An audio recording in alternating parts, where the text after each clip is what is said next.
हाय दोस्तों। तो आज की क्लास में हम डिस्कस करेंगे समलम चतुर्भुज यानी ट्रेपेजियम। मैंने 5-6 वीडियो रेक्टेंगल, पैरेललोग्राम, रोम्बस और स्क्वायर पे डाले हैं, यानी वर्ग, समलम, सम चतुर्भुज, आयत और समांतर चतुर्भुज, उन पे मैंने वीडियो डाले हैं। इससे पहले वो देखोगे तो ये ज़्यादा समझ में आएगा। और स्वागत है आप लोगों का मेरे YouTube channel quick maths by S S Dahil पर। मैं हूं एस एस दाहिल, आपका दोस्त और आपका यूट्यूब टीचर। तो स्टार्ट करते हैं आज के इस टॉपिक को। जैसा कि मैंने ये लिखा हुआ है कि समलम चतुर्भुज या ट्रेपेजियम होता है जिसकी एक पैर जो है वो, जो भुजाओं का एक पैर है वो समांतर होता है। इसमें कोई भुजाएं बराबर नहीं होती, कोई डायगोनल्स बराबर नहीं होते, कोई डायगोनल्स परपेंडिकुलर नहीं होते, बस ये समांतर होती है। दूसरा ये समद्विबाहु समलम चतुर्भुज होता है एक, उसका भी क्वेश्चन एसएससी में या कई जो वनडे एग्जाम्स में पूछा जाता है।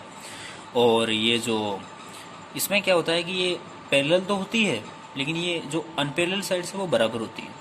जो इसे आसानी से फिर हम बाद में समझेंगे, इसको दूसरे वीडियो में समझेंगे। आज हम इसी के बारे में, सिंपल के बारे में पढ़ लेते हैं। तो इसके एरिया का फॉर्मूला होता है, 1/2 parallel side addition multiply height, समांतर भुजाओं का योग गुना ऊंचाई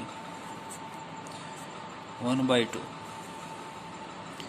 ये इसका क्या होता है, ये समांतर भुजाएं ये और ये ऊंचाई, ये हाइट, इसका ये एरिया का फॉर्मूला होता है। सामान्य जैसे हम पढ़ते हैं वैसा मैंने बताया, मतलब कोई भी पूछ ले तो ये बता सकते हैं, जबकि इसका कोई काम होने वाला नहीं। मतलब ऐसा क्वेश्चन कोई पूछता नहीं, सिंपल से भाई इसका एरिया निकाल दो, हाइट दे दी, बे समांतर भुजाएं, मतलब ये मान लेते हैं एक्स और ये मान लेते हैं वाई, ये दे दी और ये हाइट दे दी, ऐसा कुछ नहीं होता है। तीसरा जो पॉइंट हम पढ़ने जा रहे हैं वो ये है, जैसे ये डायग्राम है ए बी सी डी, ये समांतर भुजा है और इसमें डायगोनल्स को मैं मिला दूं, समांतर है तो ये जो है एंगल इसके बराबर होगा, ये एंगल इसके बराबर होगा, ये एंगल तीसरा इसके बराबर होगा। इसको मैं समझ लेना, मैं 3 बना नहीं पा रहा हूँ, ठीक है। तो ये ए ओ मान लेते हैं इसको, ए ओ बी त्रिभुज है, वो सर्वांग सम होगा त्रिभुज डी ओ सी के। तो इस कोण के सामने की सामने का, मतलब इसको इसमें ले लेते हैं, इस कोण के सामने का, इस एंगल के सामने की भुजा ए ओ, ये किसके बराबर है, ओ सी के। ये और ये एंगल बराबर ना, इसमें ओ सी होगा। फिर इस एंगल के सामने ओ बी, ये और ये एंगल इसके सामने ओ डी, ये बराबर होते हैं। इसको ध्यान रखने योग्य बात ये, इसको ध्यान रखना है, ठीक है। तो चौथा पॉइंट हम डिस्कस आगे करने जा रहे हैं।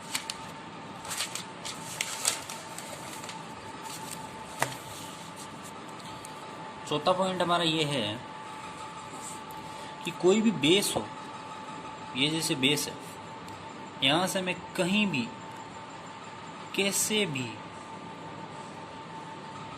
ये हाइट है और ये बेस है, एक बेस पर कहीं भी कितने भी ट्राइंगल क्यों नहीं बने हो, इसका एरिया 1/2 बेस मल्टीप्लाई हाइट ही होगा। और ये सारे जो ट्राइंगल है उनका एरिया समान होगा। इसका एक झलक हम इधर देखते हैं, एक झलक या 2 झलक 3 झलक देखेंगे। अब झलक ही झलके दिखाएंगे आपको। ये डायग्राम ले लिया मैंने,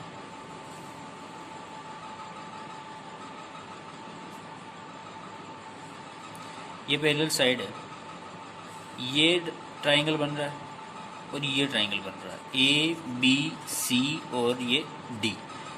ट्राइंगल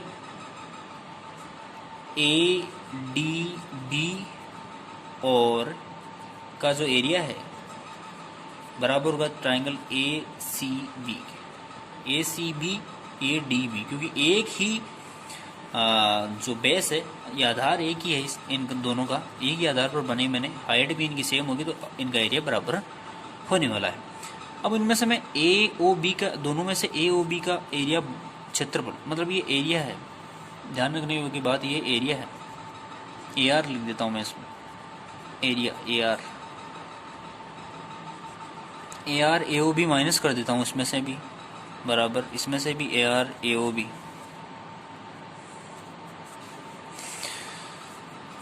माइनस कर दिया। तो देखो ADB में से AOB माइनस कर दूं, ADB में से AOB माइनस कर दूं तो DOA बचेगा या AOD बचेगा? Area AOD। ACB में से AOB माइनस कर दो BOC बचेगा, एरिया BOC। ये बराबर होता है, मतलब ये रिजल्ट तक हमें जाना था, मतलब ये एरिया इसके बराबर होता है। जब पैरेलल साइड वाला एरिया, पैरेलल साइड वाला ट्राइंगल का एरिया कुछ देर का हो तो इनका दोनों का तो ये बराबर ही होगा, इनका दोनों का बराबर होगा। जैसे कोई भी क्वेश्चन आपसे पूछ ले, ऐसे ये पैरेलल साइड्स दे रखी है ABCD, AB और CD पैरेलल साइड्स दे रखी है इनको, इसका एरिया 3 है, इसका एरिया 4 है, तो इन दोनों का पूछ ले, तो इन दोनों का हमें पता है, मैं मान लेता हूँ इसका x, तो इसका भी x होगा, तो x मल्टीप्लाई x 3 मल्टीप्लाई 4, तो x स्क्वायर मल्टीप्लाई, सॉरी ये साइड दे दे आपको, मेरे कहने का मतलब ये है कि ये साइड है, सॉरी ये स्क्वायर होगा इनका, साइड दे दे। AB 4 है और DC 3 है, तो इनका एरिया क्या होगा, 4 का स्क्वायर 16 और ये 9, मतलब किसका 9, ये DOC, एरिया ऑफ DOC, ये एरिया ऑफ 16 वाला कौन सा AOB, तो मैं एरिया इसका निकलवा रहा हूँ, तो x इसका बराबर होगा, तो ये 16 मल्टीप्लाई 9, तो x स्क्वायर बराबर 4 गुना 3, यानी ये हो जाएगा x इक्वल टू 12, इन दोनों का 12 हो जाएगा। कहने का मतलब समझ गए आप बात को, मेरे को गंभीरता से लेने की ज़रूरत नहीं है, मतलब समझने की कोशिश करो आप। ये 4 था, तो इसकी साइड का स्क्वायर करेंगे तो इसका एरिया आ जाएगा 16, इसका 9, तो मैंने ये x मल्टीप्लाई करके इनके दोनों के बराबर रखा है, मतलब ये 4 और ये 3, ये 12 हो जाएगा। अब ये सवाल ये बनता होगा कि यार ये बराबर कैसे कर दिया आपने, मतलब ये A1 गुना, इसको मैं A1 मान लूँ, जैसे यहाँ समझते हैं,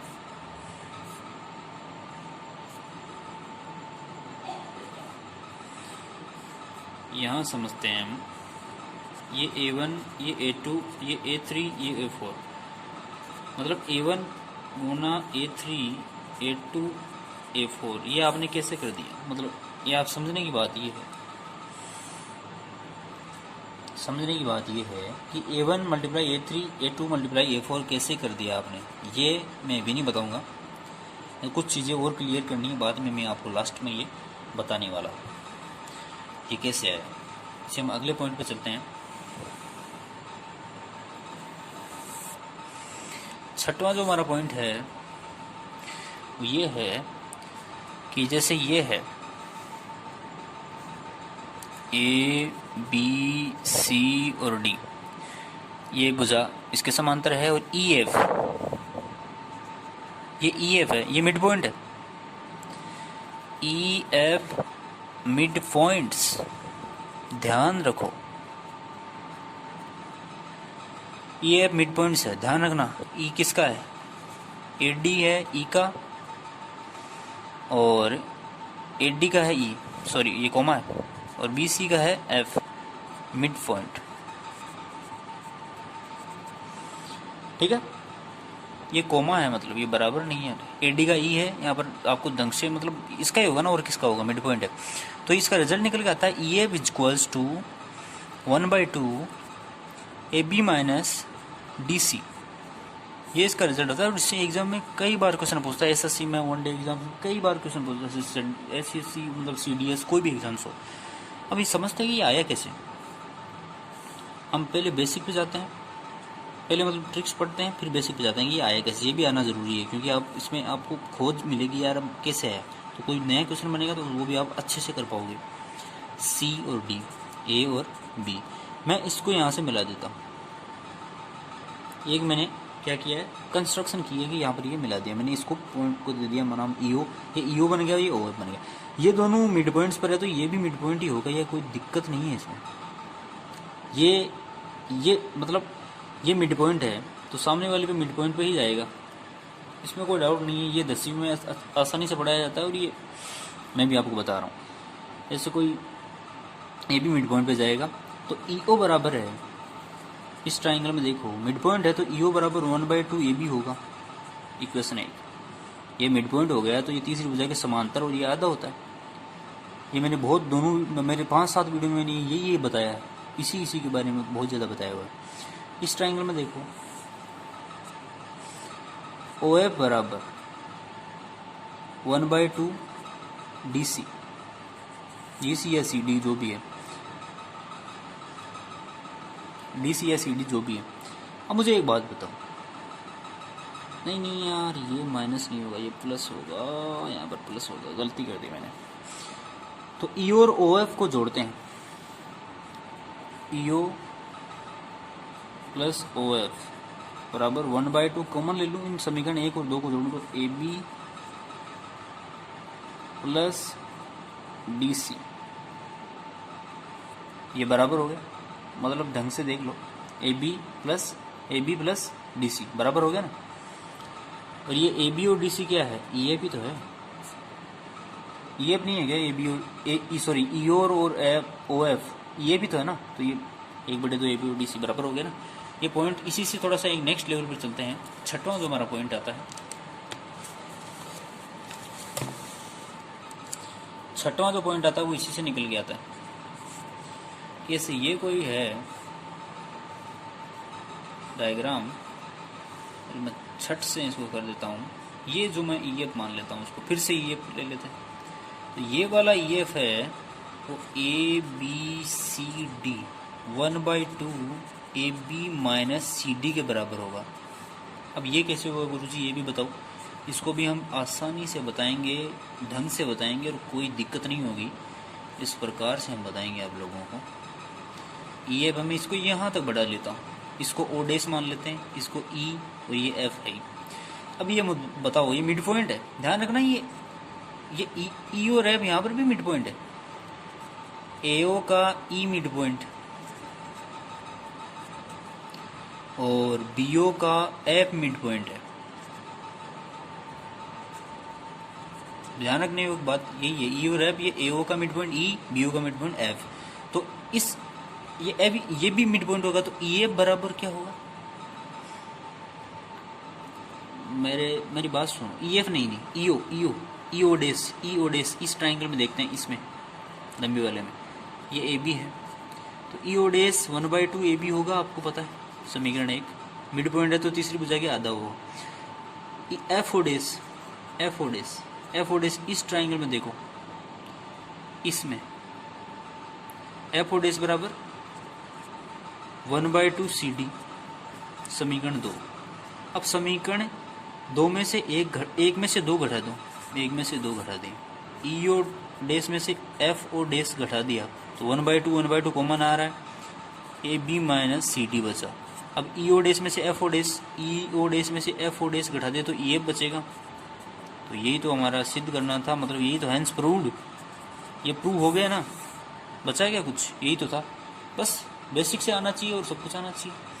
अब सातवां जो हमारा पॉइंट निकल के आता है वो ये है कि ये जैसे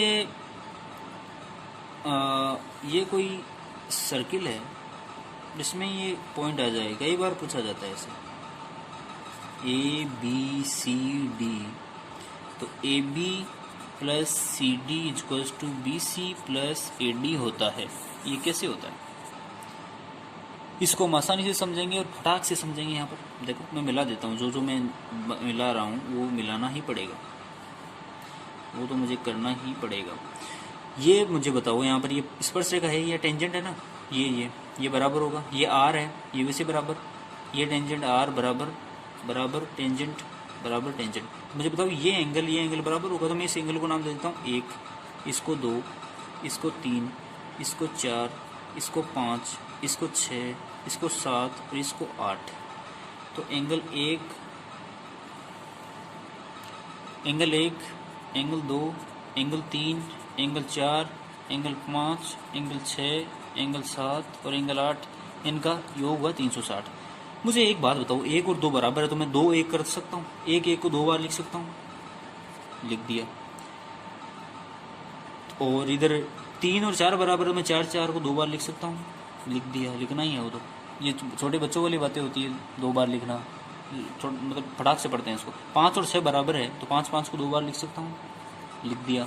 7 और 8 बराबर है तो 8 को 2 बार लिख सकता हूँ, लिख दिया। ये 2 2 यहाँ पर कट गया तो 180 आ गया यहाँ पर, ये 2 से मैंने कैंसिल कर दिया यहाँ पर, तो बचा एंगल 1, एंगल 4, एंगल 5, एंगल 8। 1 4 1 4 5 8, तो 4 5 4 और 5 बना रहा है ए बी, और 1 और 8 बना रहा है सी डी। तो A B plus C D बराबर 180।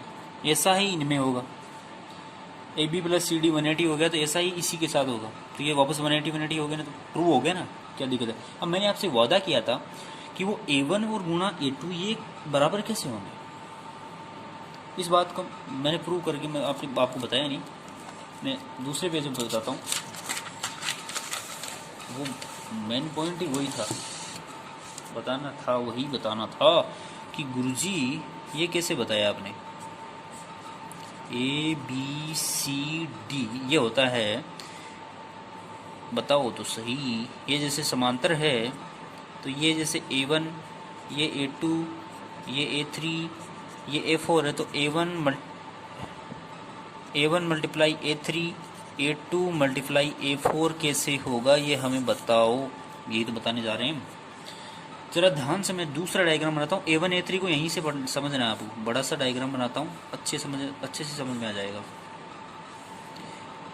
ये बना दिया। मुझे एक बात बताओ, इसको मैं O मान लेता हूँ, A B C और D। A1 A3 यहीं से समझना, ये A1 A2 A3 A4 ये थीटा है। तो मुझे एक बात बताओ, ये 180 माइनस थीटा होगा क्या? ये 180 माइनस थीटा, तो ये फिर थीटा होगा, ये फिर से 180 माइनस थीटा होगा। इनमें से साइड्स को नाम दे देता हूँ। इसको नाम देता हूँ A, इसको नाम देता हूँ B, इसको नाम देता हूँ C, इसको नाम देता हूँ D। मुझे एक बात बताओ, कोई भी ट्राइंगल है, यहाँ पर थीटा है, ये B और ये A है, तो इसका एरिया क्या होता है? 1/2 A multiply B sine theta. ये सारा मैं ऐसे ही लगाने वाला हूँ। इस A1 को यहाँ से देखना, A1 A2 A3 का मैं लिखता जाऊँगा। यहाँ पर A1 क्या होगा, A1 यहाँ पर देखो A और B, ये A और ये B है, तो 1/2 A multiply B sine 180 minus theta. 180 minus theta sine theta होता है, आपको पता ही है, ट्रिग्नोमेट्री में और पढ़ा दूंगा। अब इसको देखो, A2 को देखो, A2 में क्या है, D और A, तो 1/2 A, हाँ सही है ना, सही है। A2 को देखो, A multiply D sine theta ही है, तो ये D। अब A3 को देखो, A D C, D multiply C sine 180 minus theta. A4 को देखो, A2 1/2 multiply C multiply B, ये B और ये C और ये थीटा साइन थीटा। अब A1 और A2 को यहाँ पर मल्टीप्लाई करो, और A2 और A4 को, सॉरी A1 और A3 को करो, A2 और A4 को मल्टीप्लाई करो। करके देखते हैं साहब, इसको यहाँ से 1/2 A Guna B Guna C Guna D, A B C D, और साइन थीटा ये बराबर हो गया साइन स्क्वायर थीटा बन गया। A2 और A4 को करो, 1/2 multiply 1/2 A B C D और C, और साइन स्क्वायर थीटा। ये सारा कट रहा है ना, पूरा कचरा कट जाएगा, तो बराबर हो गया ना। अब समझाने की ज़रूरत है कि समझदार इतने तो आप ही हो, इसमें क्या समझाने की बात है। अब समझाने की कोई बात इसमें है नहीं। एक छोटा सा क्वेश्चन कर लेते हैं जो बहुत ही इम्पोर्टेंट है। जैसे कि मैं समझाने वाला हूँ यहाँ पर, जैसे ये कोई आपको क्वेश्चन दे दे, क्वेश्चन ऐसा है कि ये पैरेलल है और ये कोई मिड पॉइंट वाली वो दे रखी है F E F. E F को हमें फाइंड आउट करना है। ये 4 और ये 7 दे दे, ये 4 और ये 7 दे दे, और ए बी सी और D, A B equals to 2CD दे दे। सही है ना क्वेश्चन, मैं देख रहा हूँ एक बार। हाँ ठीक है, तो अब इसको कैसे सोल्व करें, क्वेश्चन आ जाए बढ़िया सा। तो मैं यहाँ से मिला देता हूँ। मिड पॉइंट है ई और F, E F mid point. तो दोस्तों वीडियो को ज़्यादा लंबा नहीं बनाना है, इसलिए मैं जल्दी से बता रहा हूँ। मिड पॉइंट है तो इसमें इस ट्राइंगल में मुझे बताओ, जब ये कोई ट्राइंगल ऐसा मैंने बताया था कि इसे कोई ये मिड पॉइंट हो, तो ये ट्राइंगल, ये एक और ये पूरा ट्राइंगल, एक तो ये ऊपर वाला और ये पूर्व वाला, ये पूरा समरूप होता है। समरूप होता है, इसकी सारी भुजाएं आपस में बराबर होती है। समरूपता पर मैंने वीडियो मैं बना दूंगा और अच्छे से समझा दूंगा इसको। तो 4 इसकी ये साइड ऊपर वाले की 4 बटे ये पूरे की 7 और 4 11, इसकी ये ईओ बटा इसकी ये ए बी, ये समीकरण एक। इसकी इस ट्राइंगल में देखो, इस ट्राइंगल में 7 बटे 11 और ये ओ एफ बटे डी सी। समझ में आ रहा है? आ रहा है क्या?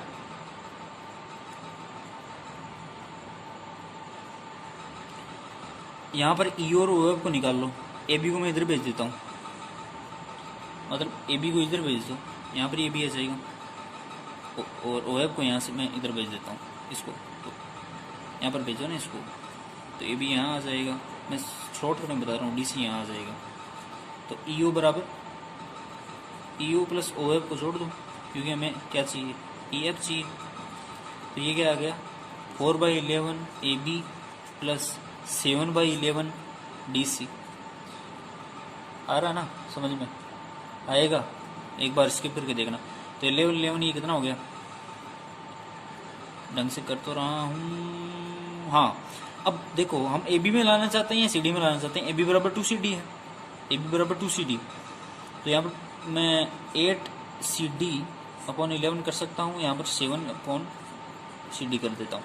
आप ए बी में बदलो या सी डी में बदलो, ये हो जाएगा 15/11 CD। ये हमारा ई एफ होगा।